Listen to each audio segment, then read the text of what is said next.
In front of me is HONOR X7c, and today I would like to show you how you can edit password saved in Google Passwords Manager.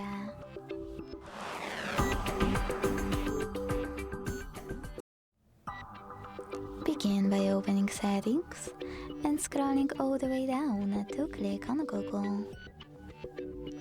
Then tap on All Services and scroll again to hit Autofill with Google here. Now choose Google Password Manager.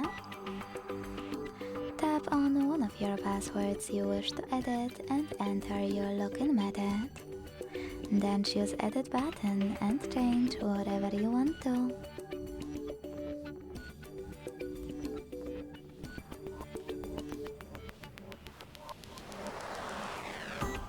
When you finish, hit Save at the top right corner.